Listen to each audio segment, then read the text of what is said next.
गाड़ी में छोड़ देते हैं।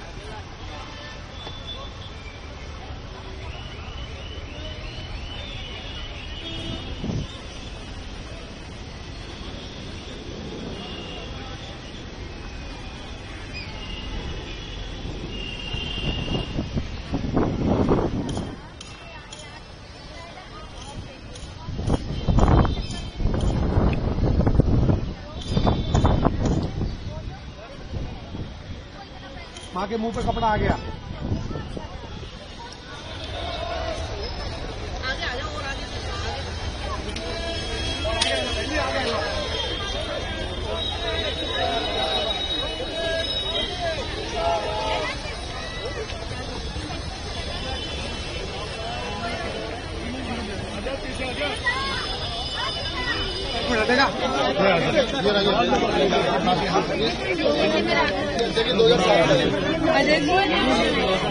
भाई वो एक एक करके दिखाएगा भाई। टूट गया तुम लोग। ये गरीबी नहीं हटाएगी, गरीबों को हटा रहे हैं।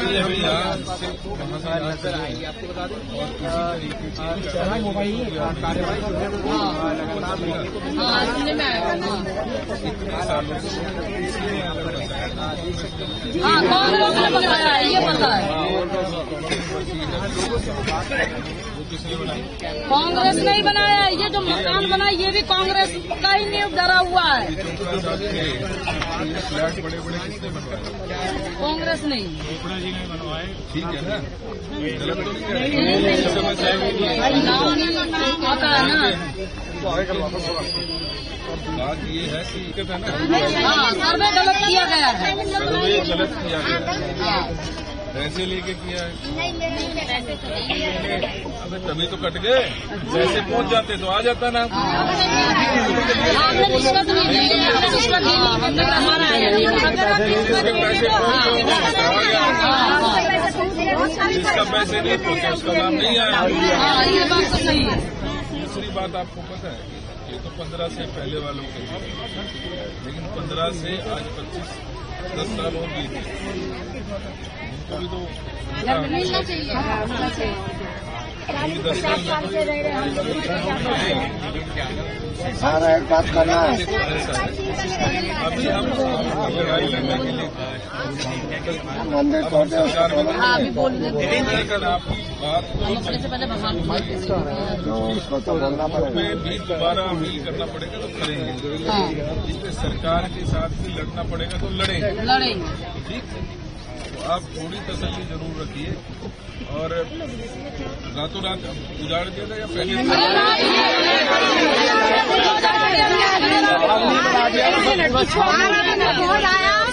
3 बजे रात को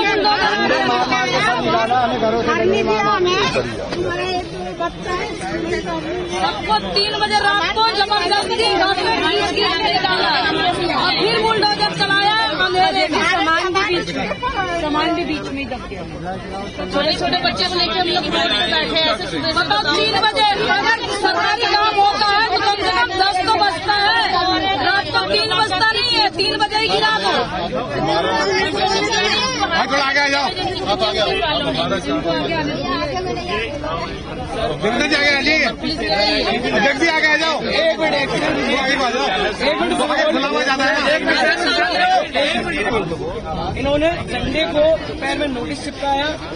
10 तारीख को 10 तारीख तक हमें खाली करने का टाइम दिया, जबकि सुप्रीम कोर्ट रूल कहता है एडवांस नोटिस 15 दिन का होना चाहिए, पर्याप्त समय देना था। हमारी LPA फाइल हो चुकी थी। सुबह कोर्ट ने सुनवाई के लिए अलाउ कर दिया था। रात के 3 बजे अंधेरे में चोरों के जैसे तोड़ा। मैं भी जानना चाहता हूँ ऐसा कौन सा मंत्री था या ऐसा कौन सा संविधान में कानून है कि रात को 3 बजे डेमोलिशन करा जाएगा। और ये जो कह रहे हैं हम कोई भीख नहीं मांग रहे, या आप लोगों की देन है, सुभाष चोपड़ा जी की देन है। आप लोगों ने नींव रखा, इनका तो कोई पत्थर भी नहीं लगा दिल्ली के अंदर। ये दिखाता हूँ, ये कानून है जो 2007 में पारित हुआ था। उसके बाद डीसूप में 2010 में ये नोटिफाइड चुकी है। नोटिफाइड चुकी होने के बावजूद भी इन्होंने आधों को दिया और आधों से ज्यादा बेघर कर दिया।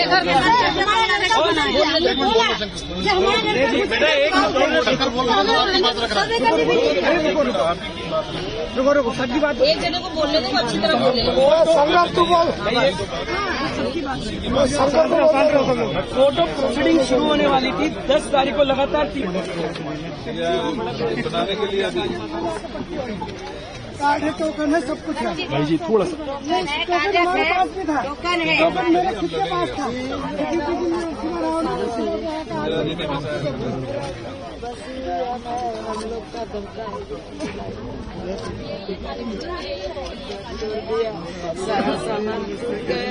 जब सर्वे हुआ था तब थे नहीं क्या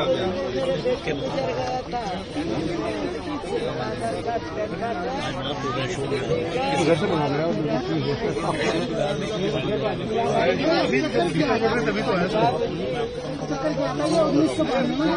चिंता मत करिए। क्या बेटा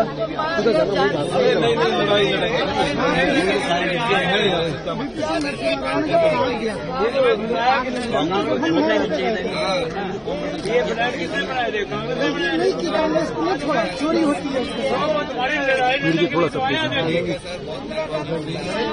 थोड़ी हिम्मत रखिए, हिम्मत रखिए। आगे रख रखा थोड़ा सा डाउन। बीड़ जी थोड़ा सा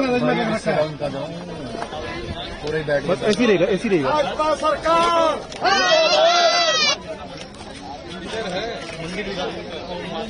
सरकार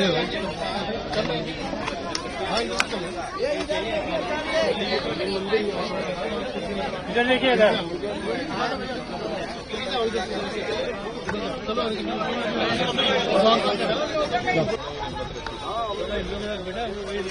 आधा रीजन तो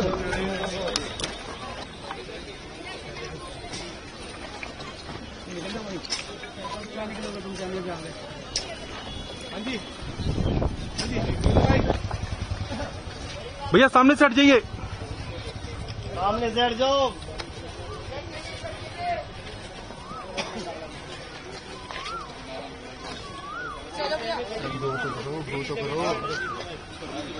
थोड़ा पीछे आ जाओ यार।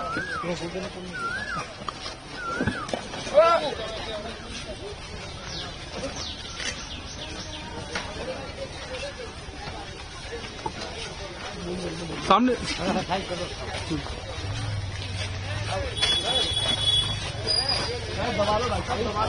देखिए, बहुत ही दुखद बात है कि भारतीय जनता पार्टी जो ये कहती थी कि हम गरीबी हटाएंगे, आज लगातार गरीब को हटाने का काम कर रही है। मुझे बहुत दुख है इस बात का कि यहाँ भूमिहीन कैंप, जिसमें लगभग 80 से और उससे पहले के भी लोग यहाँ पर रह रहे थे, उनको आज पूरी तरीके से नेस्तनाबूद कर दिया गया, उनके मकान तोड़ दिए गए और उनको कोई ऑल्टरनेट मकान नहीं दिया गया। मेरा यहाँ पर आने के पश्चात बहुत सारे परिवारों से मेरी मुलाकात हुई है, उनकी दुख और पीड़ा मैंने देखी है, उनके प्रूफ हमने देखे हैं, जो प्रूफ अपने आप में कहते हैं कि ये बहुत पुराने यहाँ पर रह रहे हैं, अपना गुजर बसर कर रहे हैं। कोई रेडी लगाता है, कोई फैक्ट्री में काम करता है, कोई मकान में जाके झाड़ू और पोछा करके अपना जीवन बसर कर रहा था। आज उनको बेघर करके सड़क पे छोड़ दिया गया।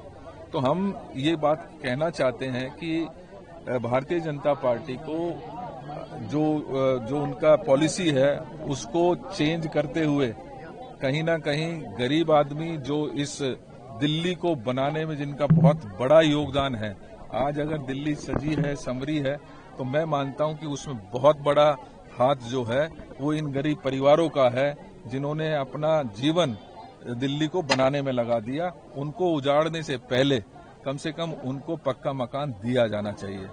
आज यहाँ आने के पश्चात हमें ये भी मालूम हुआ कि किसी को कोई ट्रांजिट कैंप में रखा नहीं गया है और जो लोगों को मकान आवंटित किए भी गए हैं तो वो यहाँ से 50 किलोमीटर दूर जाकर उनको बसाया गया है।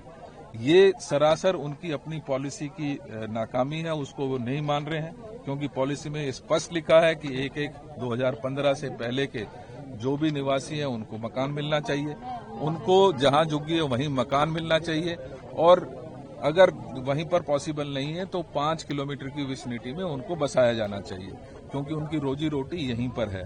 लिहाजा हम ये मांग भी करना चाहते हैं कि सबसे पहले तो कोई ना कोई ट्रांजिट कैंप बनाया जाना चाहिए, जहां पर सभी जो लोग यहां पर रह रहे थे लोग उनको मकान दिया जाना चाहिए। और उसके पश्चात मैं ये भी डिमांड करता हूं कि पॉलिसी को भी रीफ्रेम किया जाना चाहिए, क्योंकि पॉलिसी 2015 की है, जिसमें ये कहा गया था कि 2015 तक का मकान जो है वो जो भी रहने वाला है उसको मकान दिया जाएगा। लेकिन 2015 के बाद आज 10 साल बीत चुके हैं। 10 साल में कोई एक मकान जो कांग्रेस के समय में बने थे 45,000 मकान, उनमें से किसी भी एक मकान को आवंटित नहीं किया गया। तो गलती सरकार की है, लिहाजा सरकार को इसके ऊपर रीथिंक करना चाहिए और जो 2015 से 25 के लोग भी रहते हैं उनको भी इस स्कीम में शामिल किया जाना चाहिए। मेरी सबसे मुख्य डिमांड यहाँ पर यह है कि उन्हें दोबारा एक बार सर्वे किया जाना चाहिए, क्योंकि सर्वे में बहुत ही डिस्क्रिपेंसीज हैं और मैं इसमें भ्रष्टाचार का आरोप सीधा लगाना चाहता हूँ। जिसने पैसे नहीं दिए, चाहे उसके कागज थे या नहीं थे, उसका सर्वे में नाम नहीं आया है। लिहाजा जिसके भी साथी, जो भी लोग परिवार के लोग यहाँ पर रहे हैं, उनका रीसर्वे किया जाना चाहिए और उनको प्रॉपर तरीके विस्थापित किया जाना चाहिए। अच्छा, जो इसमें बहुत सारे लोगों का राशन कार्ड की वजह से रिजेक्ट हुआ है फंड, तो क्या लगता है जो बीते 10 साल नहीं बना वो भी एक कारण रहा है? देखिए, 10 साल में कोई राशन कार्ड नहीं बना, लेकिन उससे पहले भी पॉलिसी में साफ तौर से लिखा हुआ है कि आपके वो 7-8 ऐसे डॉक्यूमेंट्स हैं जिसके बिहाफ पर आप अपनी रेजिडेंसी प्रूफ कर सकते हैं, उनको मान्यता दी जानी चाहिए। और गलती, मैं बार बार कह रहा हूं कि सरकार की गलती की खामियाजा एक गरीब आदमी के ऊपर क्यों पड़े। हम ये बात बार कहते हैं, और मेरे साथ अभी सुभाष चोपड़ा जी यहाँ पर हैं, जिन्होंने यहाँ पर सबसे पहला इन सीटू जो जहां झुग्गी वहीं पर मकान बनाने की जो योजना शुरू की थी, वो इनके द्वारा शुरू की गई। डीडीए की लैंड पर शुरू की गई। लगभग 8,000 मकान यहाँ पर बनाने की व्यवस्था थी। डिटेल में सुभाष चोपड़ा जी बताएंगे उसके बारे में। लेकिन इन लोगों की व्यथा को देखते हुए तुरंत प्रभाव से इनको कहीं ना कहीं आसपास विस्थापित किया जाना चाहिए, अभी ट्रांजिट में रखना चाहिए, इनका रीसर्वे होना चाहिए और जो पॉलिसी है उसको रिफ्रेम किया जाना चाहिए। कि लोगों के दिमाग में ये है कि हाई कोर्ट का ऑर्डर है, सबके दिमाग में आता है कि हाई कोर्ट का ऑर्डर है, सरकार क्या करेगी। ये सब की सब चीजें इच्छा शक्ति के ऊपर होती है। हमारे समय में यही सारी बात ट्रांजिट कैंप के अंदर हुई थी। हाई कोर्ट ने उनको जाने के ऑर्डर दे दिए, हम लोग सुप्रीम कोर्ट गए, वहां से स्टे लाए। हमारी सरकार ने सेंटर के अंदर national capital region special act 1911 जो कि 14 तक चला, ये किसी को नहीं मालूम, आपको भी शायद मालूम नहीं होगा। 14 तक ये ऑर्डिनेंस निकाला कि दिल्ली के अंदर कोई झुग्गी झोपड़ी, कोई भी इलीगल मकान, अनऑथराइज्ड मकान भी नहीं तोड़ा जाएगा। ये तो कहाँ गई भाजपा? प्रधानमंत्री जी बोलते रहे कि लोग अफवाह फैला रहे हैं कि दिल्ली के अंदर झुग्गियां तोड़ दी जाएंगी। प्रधानमंत्री जी आज क्यों नहीं बोलते? हजारों लोग बेघर हो गए, कहाँ जाए बेचारे गरीब आदमी? इनकी समस्या का समाधान कौन करेगा? आपने तो शेल्टर ले लिया हाई कोर्ट का, why can't your representative go to the supreme court? Supreme court किस लिए बना है? कोई भी डिसीजन हाई कोर्ट से अगर सही या गलत हुआ है तो उसके खिलाफ आप सुप्रीम कोर्ट में जा सकते हैं या नहीं जा सकते। हमने वो किया, आज भी वो बसा हुआ है, उसका नाम हमने राजीव गांधी कैंप करवा दिया, ट्रांजिट कैंप का नाम, और ये आज भी यहाँ पे है। ये सारे जिनको स्टे था वो भी तोड़ दिया, जिनको स्टे था उनको भी तोड़ दिया गया। ये 1982 से यहाँ बसे हुए हैं। ये मैं बता दूं, ये यहाँ पे 8,064 मकान बनने थे। ये पहला फेज था। Being a member of DDA I got is sanction, it took me 4 years, 4 साल लगे मेरे को 18 एजेंसियों से परमिशन लेने में, और वहां से परमिशन लेके तब ये 13 सितंबर 1913 के अंदर इसका फाउंडेशन स्टोन हमने रखा। उसके बाद जब मकान बनने चालू हुए तो 3 साल में बनने थे, उसको 9 साल लग गए। दुर्भाग्यपूर्ण इलेक्शन हम लोग हार गए। लेकिन सच्चाई ये है कि कांग्रेस ने दिल्ली के अंदर अगर गरीब को बसाया तो कांग्रेस पार्टी ने बसाया, अगर गरीब को मकान दिया तो कांग्रेस पार्टी ने दिया है। ये जो आसमान छूती ये बिल्डिंग बनी है, ये भी कांग्रेस पार्टी की देन है। दिल्ली के अंदर रीसेटलमेंट कॉलोनी, दिल्ली के अंदर जितने छोटे छोटे प्लाट दिए सब कांग्रेस पार्टी ने दिए। ये सोनिया जी का आशीर्वाद था। अब राहुल जी के अध्यक्षता में उनकी लीडरशिप में देवेंद्र यादव जी ने इस चीज का संकल्प लिया है कि हम किसी भी के साथ, जो झुग्गी वाले खासकर मेरे भाई बहन जो हैं, हम लोग उनको उजड़ने देंगे। उनकी लड़ाई कहीं भी लड़नी पड़ेगा, वो लड़ाई को लड़ेंगे। यही बात मैं कहना चाहता हूँ।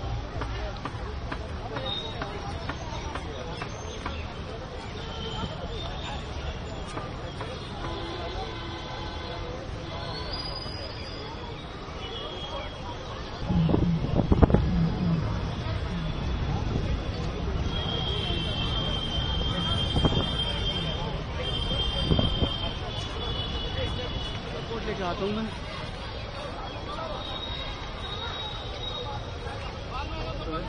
यहाँ बताओ कैसे।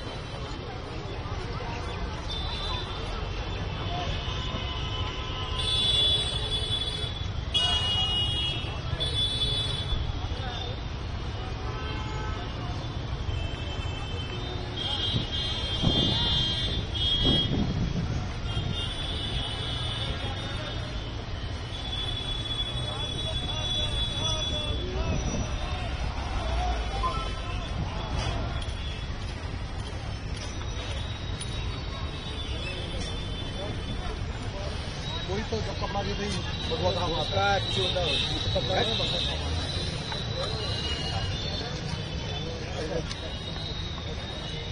बात है।